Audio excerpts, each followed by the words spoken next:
রক্তের কোনো সম্পর্ক নেই, তবুও অজানা এক মানুষের মৃত্যুর খবর শুনে হৃদয়টা এমনভাবে ভেঙে পড়েছে। এই ব্যথা কি আগে কখনো অনুভব করেছি? নিজেকেই প্রশ্ন করি। সব সম্পর্ক রক্তে বাঁধা থাকে না।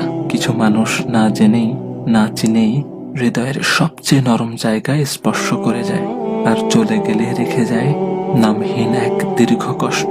কেন জানি মনে হচ্ছে এই শোকটা শুধু তার চলে যাওয়ার নয়, এ যেন মানবতার এক নীরব অংশের বিদায়। চেনা ছিল না, কথা হয়নি কখনো, তবু তার অনুপস্থিতি হৃদয়ে গভীর শূন্যতা রেখে গেছে।